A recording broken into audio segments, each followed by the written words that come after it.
Hello friends, welcome to ACS Your Education Mentor. This session is for the NEET PG aspirants, those who are doing the counseling in order to take the admission. So friends, MCC ने आज एक नया notice निकाला है अपनी official website पे mcc.nic.in के ऊपर, और ये नोटिस है regarding the leaving of seat और रेजिग्नेशन ऑफ द सीट। इसके लिए 1 तारीख को एक और नोटिस निकाला था। उस नोटिस के देखते हुए काफ़ी लोगों को ये था कि लाइक जिनको सीट मिल गई थी राउंड नंबर सीट 1 में, वेदर वो सीट आपकी ऑल इंडिया कोटा से गवर्नमेंट कॉलेज की सीट हो या आपने डीम्ड यूनिवर्सिटी में सीट ली हो, तो अगर कोई बच्चा सीट को लीव करना चाह रहा था तो पहले की जो नोटिस आपको 1 तारीख को दी थी एमसीसी में, उसने बोला था कि 3 अप्रैल तक आप सीट को छोड़ सकते हो। अगर आपने एडमिशन ले भी लिया है तो by 3 April you can leave the seat and उससे फिर आप सेकेंड राउंड में एलिजिबल हो जाओगे। बट आज जो 4 अप्रैल को आज ही जो नया नोटिस निकाला है, इस नोटिस को अगर आपने नहीं देखा है तो आप एमसीसी की ऑफिशियल वेबसाइट की नोटिस कॉलम में जाके आज की नोटिस को पढ़ सकते हो। इसमें यह है कि जो आपको जो लास्ट डेट सीट को छोड़ने की 3 अप्रैल थी, उसको बढ़ा के अब 8 अप्रैल कर दिया गया है। यस, अब ऐसा कोई स्टूडेंट जिसको सीट को सरेंडर करना है, जिसको राउंड 1 में कोई सीट अलॉट हुई थी ऑल इंडिया कोटा में या डीम्ड यूनिवर्सिटी में और उसको उस पर एडमिशन नहीं लेना था, तो उसको सीट को छोड़ने का जो लास्ट टाइम है that is 8 April evening 5 PM, शाम को 5 बजे तक आप 8 अप्रैल तक सीट को छोड़ सकते हो। और एक नया इसमें ट्विस्ट आया है, थोड़ा सा स्टूडेंट लोग को इसको देखना पड़ेगा। नोटिस में ये साफ साफ एमसीसी की मेंशन है कि like all such candidates those who wish to resign from their seats allotted in round number 1 of online counseling for NEET PG-19 must physically report at the allotted institute college for purpose of resignation of their allotted seat। ये एक important line इसमें आई है कि ऐसे सभी बच्चों को जिनको सीट छोड़नी हो due to any reason, they have to physically report to the allotted college जहाँ पे आपको सीट मिली है, whether you have got the seat in the deemed university और in a government college. Now in order to surrender your seat you have to report to the particular college. ये एक नई चीज़ है। सो अगर आपको सीट छोड़नी है तो आप ऑटोमेटिक राउंड नंबर 2 में चले जाओगे और चॉइस फिलिंग करोगे।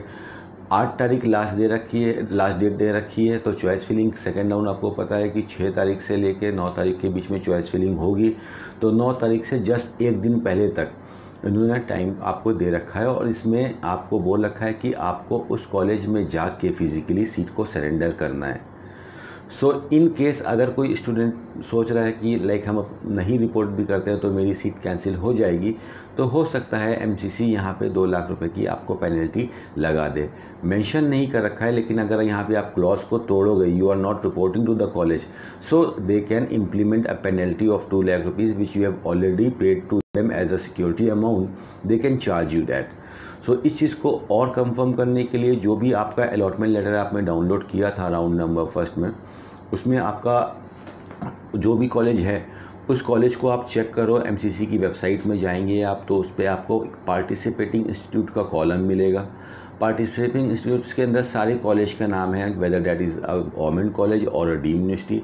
तो जैसे ही आप उस कॉलेज को के सामने व्यू करोगे तो आपको उसका कॉलेज का सारा डिटेलेशन आपके सामने आ जाएगा, नोडल ऑफिसर का नंबर, कॉन्टैक्ट डिटेल। तो you can also make a call to the concern authorities at the nodal center. Nodal officer का नंबर दे रखा है और आप उनसे बात कर सकते हो कि like I have to surrender a seat, is there any way out that without reporting physically I can surrender a seat, और like finally I have to come to the college because ये एक online counselling हो रही है। India हमारा बहुत बड़ा है।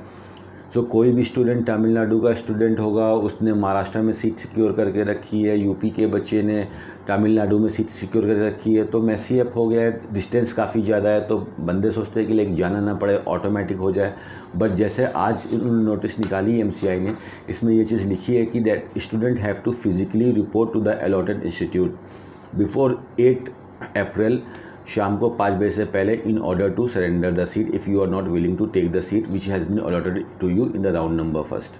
तो इस चीज़ को देखिए नई चीज़ है, लगातार 3 बारी अभी काउंसलिंग स्टार्ट हुई है, 3 बार इस चीज़ को लेकर, सीट को छोड़ने को लेकर चेंज हो चुका है। जो पहले नोटिफिकेशन था उनका, जो उन्होंने अपने FAQ में लिखा था MCC ने, उसमें ये चीज़ मेंशन थी कि अगर किसी बच्चे को सीट छोड़नी है तो वो 3 तारीख से पहले कॉलेज में जा के सीट को छोड़ेगा। फिर एक नया नोटिस निकाला 1 तारीख को, उसमें ये बोला गया कि 3 तारीख तक आप सीट को छोड़ सकते हो, बट आपको कॉलेज जाने की ज़रूरत नहीं है, सीट ऑटोमेटिक कैंसिल हो जाएगी। बट आज नया एक फिर इसी को लेके एक नया नोटिस आया है, इसमें बोला गया है कि डेट आपकी बढ़ा दी गई है, 8 तारीख तक कर दी गई है। 8 तारीख तक आप सीट छोड़ सकते हो, but anyhow you have to report to the college. So इस तरह से आपको सीटों को सरेंडर करोगे। जो बच्चों ने एडमिशन ले लिया है, एडमिशन लेने के बाद आपने अपग्रेड का ऑप्शन, अगर आप एडमिशन ले लिया और आपने रिटेंशन का फॉर्म फिल कर दिया है, मीन्स कि आपने वहाँ पे बोल दिया है कि I am satisfied with the seat, I don't want to upgrade my seat, तो आपके लिए कोई प्रॉब्लम नहीं, वो तो सीट आपकी परमानेंट सीट हो गई, आपका एडमिशन फाइनल हो गया। बट जिन स्टूडेंट्स ने एडमिशन लेने के टाइम एक ऑप्शन को क्लिक किया है, अपग्रेडेशन को, विलिंगनेस टू अपग्रेड पे आप लोग गए हो, तो आपके लिए भी जो नोटिस आई थी 1 तारीख को, उसमें ये चीज़ मेंशन थी कि राउंड नंबर 2 पे आप दोबारा से चॉइस फिलिंग कर सकते हो, और उस चॉइस फिलिंग में अगर आपको कोई कॉलेज अलॉट होता है, उसके बाद भी अगर if you are not satisfied with the college allotted to you even in the round number 1 and round number 2, so उसके बाद भी आप 16 अप्रैल तक सीट, शाम को 5 बजे तक सीटों को छोड़ सकते हो और आपको कोई भी पेनल्टी नहीं लगेगी। ये चीज़ 1 तारीख के नोटिस को था। तो काफ़ी लोगों को इसमें फ़ोन कॉल्स थे, काफ़ी लोगों को कन्फ्यूज़न था कि क्या करना है। सो अपग्रेडेशन के लिए ये रूल है कि अपग्रेडेशन के बाद भी अगर आपको सीट को सरेंडर करना है तो you can surrender the seat after the upgradation also, and if you want to take the admission तो वही पुराना रूल लगेगा कि अगर नए अपग्रेडेशन में आपको नया कॉलेज अलॉट हो रहा है तो नया सीट आपकी परमानेंट हो गई, अदरवाइज़ नया कॉलेज नहीं अलॉट हो रहा है तो ओल्ड सीट आपकी, जो पुरानी सीट है वो आपकी परमानेंट सीट रहेगी। And for those people those who are not willing, because पहली काउंसलिंग हुई थी आपकी ऑल इंडिया कोटा की, उसके बाद तुरंत स्टेट के अभी काउंसलिंग स्टार्ट हो चुके हैं।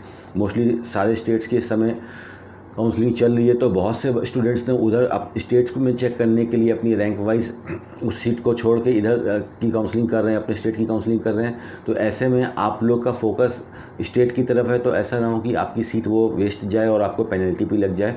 सो you have to see this thing, आपको इस चीज़ों को देखना है। You can call to the nodal officer, आप उनसे चीज़ को क्लैरिफाई कर सकते हो, और else you have to finally report to the college in order to surrender the seat. So this is how you have to surrender the seat, like if you have taking the seat in the round number 1, इस तरह से आप seat को surrender करोगे। सो ये session इतना ही सा था, स्पेशली इस नोटिस के लिए था कि जिन स्टूडेंट्स को कन्फ्यूजन हो रहा है कि कैसे सीट को सरेंडर करना है, तो उसके रिगार्डिंग था। एक बार आप नोटिस को MCC की वेबसाइट पर जाके अपने आप से देख लीजिए, उसके बाद आपको अच्छी तरह से समझ में आ जाएगा। Thank you very much friend for giving your valuable time, keep doing your counselling well. And एक काउंसलिंग में एक चीज़ आप देखिए कि अगर आपको कोई सीट कहीं पे मिल रही है, सेटिस्फैक्ट्री सीट मिल रही है, तो उसको लेके सीट काउंसलिंग से विड्रॉ हो जाने में ही समझदारी है। काफ़ी ज़्यादा स्टूडेंट कंफ्यूज हो चुके हैं मल्टीपल काउंसलिंग में, DNB में भी सीट ले लूँ कि ऑल इंडिया में भी सीट ले लूँ कि स्टेट में सीट ले लूँ। See my friends, like you can take admission in 3 places at the same time, और रूल और पेनल्टीज़ भी इसी से आपसे देखते हुए बनाई गई हैं कि एक बच्चे के हाथ में एक बार में एक ही सीट हो। अगर आपने कहीं पे एडमिशन ले लिया है, you have submitted the fees in the college and you have also submitted the original documents in the college, so without documents you can do the counselling. तो ऐसे में क्या होता है, कई बच्चे एक्साइटमेंट लेवल ज़्यादा होता है, उसको हम क्रिस्टलाइज नहीं करते हैं, सही से समझते नहीं हैं। तो सीट लेने की जल्दबाजी में हम मल्टीपल काउंसलिंग तो कर सकते हैं, बिकॉज हम रजिस्ट्रेशन के लिए वी आर ओपन, बट हम मैनेज नहीं कर पाते हैं, सो हमको पेनल्टी लग जाती है। तो इन सब चीज़ों को देखिए, आप देखिए कि लाइक कहाँ पे मैक्सिमम चांसेस हैं आपको सीट मिलने की।